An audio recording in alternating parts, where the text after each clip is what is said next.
Halo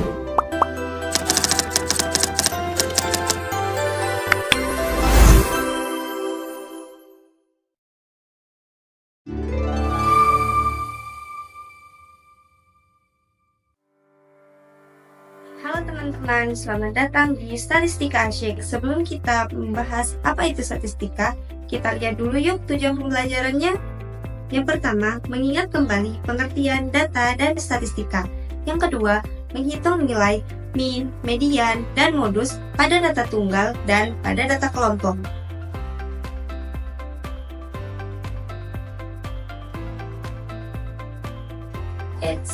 Mean, median, dan modus adalah bagian dari statistika.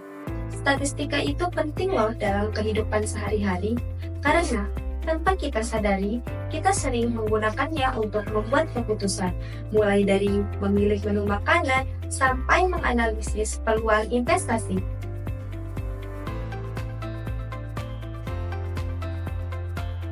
Sedangkan data itu sendiri adalah kumpulan fakta atau informasi yang diperoleh dari pengamatan, survei, dan pencatatan. Data digunakan untuk membuat keputusan berdasarkan kenyataan. Statistika adalah cara untuk mengumpulkan, menyusun, menganalisis, dan menyajikan data agar informasi yang diperoleh bisa digunakan untuk menarik kesimpulan dan membuat keputusan. Agar teman-teman lebih memahami apa itu mean, median, dan modus, mari simak penjelasan berikutnya. Baik, mari kita bahas salah satu konsep penting dalam statistika, yaitu mengenai ukuran pemusatan. Yang pertama adalah mean, atau yang biasa kita sebut dengan rata-rata. Mean adalah nilai rata-rata dari sekumpulan data, yaitu cara menghitungnya adalah dengan menjumlahkan semua nilai dalam data tersebut, lalu membaginya dengan jumlah data yang ada. Jika ditulis dalam bentuk formula atau sebuah rumus, X bar sama dengan sigma X dibagi N, di mana X bar adalah mean, dibaca X bar. Dan sigma X menyatakan jumlah total data, dan N menunjukkan banyaknya data. Di sini, kita akan membahas contoh soal di mana OSIS SMA Tirta Persada yang beranggotakan 10 orang mengadakan penggalangan dana untuk membantu renovasi perpustakaan sekolah. Setiap anggota OSIS berhasil mengumpulkan sejumlah uang dari penjualan kue buatan sendiri. Nah, berikut jumlah dana dalam satuan ribu rupiah yang berhasil dikumpulkan oleh masing-masing anggota sebagai berikut. Nah, hitunglah rata-rata dana yang berhasil dikumpulkan oleh anggota OSIS. Berdasarkan data tersebut, kita dapat menghitung mean atau rata-rata data yang berhasil dikumpulkan oleh anggota OSIS. Nah, di sini langkah pertama yaitu hitung jumlah semua nilai data, yaitu 15 ditambah 20 ditambah 20 tambah 18 tambah 16 tambah 20 tambah 17 tambah 25 tambah 20 tambah 16 hingga hasilnya yaitu 187. Lalu langkah kedua yaitu kita hitung banyaknya data. Jumlah anggota OSIS itu sebanyak 10 orang, jadi banyak data sebanyak 10. Lalu kita lanjut ke langkah yang ketiga. Gunakan rumus mean, yaitu X bar sama dengan sigma X dibagi N. Dan langkah terakhir, kita hitung hasilnya berdasarkan rumus tadi, yaitu 187 dibagi dengan 10, hasilnya yaitu sekitar 18,7. Jadi, berdasarkan hasil perhitungan rata-rata dana yang dikumpulkan oleh anggota OSIS, yaitu adalah sebanyak 18,7 ribu rupiah. Selanjutnya, kita akan beralih ke mean atau rata-rata data berkelompok, yaitu cara menghitung dari rata-rata dari data berkelompok itu adalah dengan menggunakan nilai tengah dari tiap-tiap kelompok. Untuk memahami materinya lebih lanjut, mari kita bahas contoh soal berikut ini. Dalam rangka pembelajaran statistika, kelompok kami melakukan survei nyata terhadap 30 siswa di sebuah sekolah. data hasil survei tersebut kemudian kami kelompokkan ke dalam tabel distribusi frekuensi sebagai berikut, berdasarkan jumlah buku yang dibaca siswa dalam sebulan. Nah, di sini tentukan rata-rata min jumlah buku yang dibaca siswa berdasarkan tabel tersebut. Waduh, tapi bagaimana ya cara membuat tabel distribusi frekuensi? Baiklah, jangan khawatir karena di sini saya akan menyebutkan langkah-langkah membuat tabel distribusi frekuensi. Yang pertama, mengurutkan data atau angka menjadi beraturan dari angka terkecil hingga angka terbesar. Yang kedua, mencari banyak kelas. Di sini rumusnya yaitu K sama dengan 1 ditambah 33 log N, di mana N adalah banyaknya data.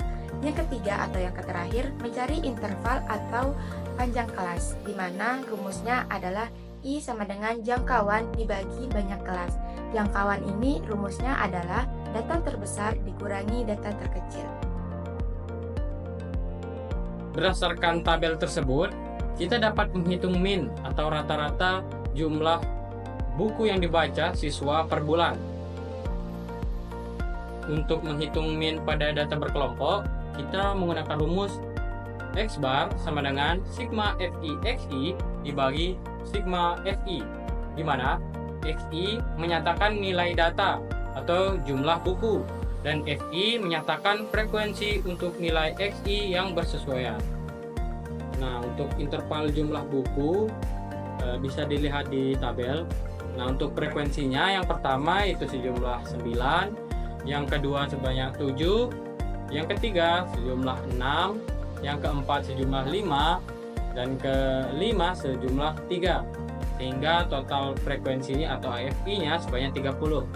Nah, lalu kita cari XI-nya, yaitu nilai tengah dari interval jumlah buku, yaitu yang pertama sejumlah 2, yang kedua sejumlah 5, yang ketiga sejumlah 8, dan keempat sejumlah 11, dan kelima sejumlah 14. Lalu yang terakhir di sini kita kalikan antara frekuensi atau FI dengan nilai tengah atau XI, di mana yang pertama di sini adalah 18, yang kedua sebanyak 35, yang ketiga sebanyak 48, yang keempat sebanyak 55, yang kelima sebanyak 42, sehingga total FI XI-nya itu sebanyak 198.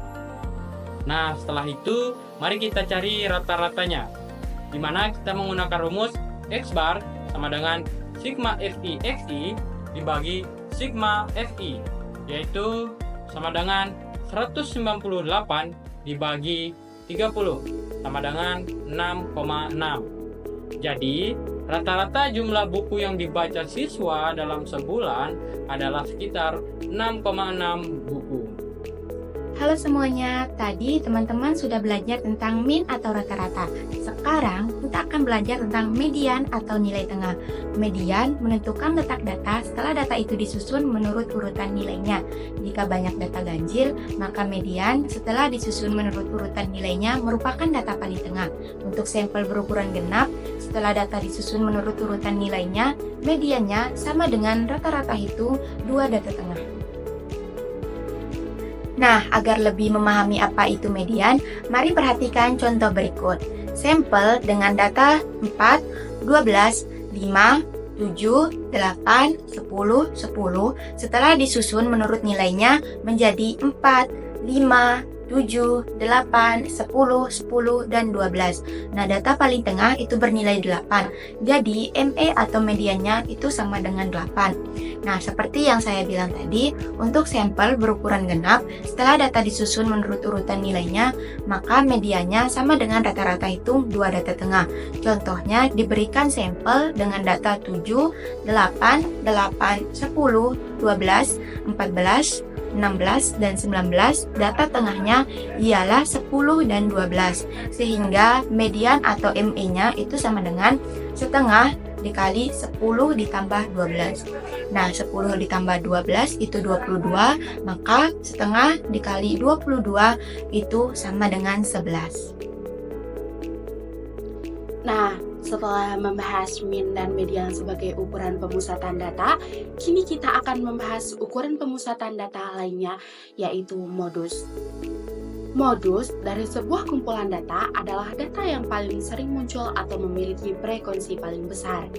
Modus untuk data kuantitatif ditentukan dengan cara menentukan frekuensi terbanyak di antara data itu. Nah, agar lebih memahami apa itu modus, mari perhatikan contoh soal berikut ini. Nah, pada contoh ini, sebuah toko buah mencatat jumlah jeruk yang terjual setiap hari selama 5 hari berturut-turut. Data penjualannya adalah 12, 15, 12, 18, 20, 15, 15, 17, 12, dan 15. Nah, langkah yang pertama yang kita lakukan adalah menyusun data ke dalam tabel frekuensi untuk melihat seberapa sering setiap angka itu muncul. Dari tabel, terlihat bahwa angka 12 muncul 3 kali, dan angka 15 muncul 4 kali, dan angka 17, 18, dan 20 masing-masing muncul 1 kali. Frekuensi terbanyak ialah pada data bernilai 15, maka modusnya adalah 15. Nah, setelah teman-teman memahami konsep dari statistika, saatnya mengaplikasikan dalam latihan soal berikut ini. Selamat mencoba!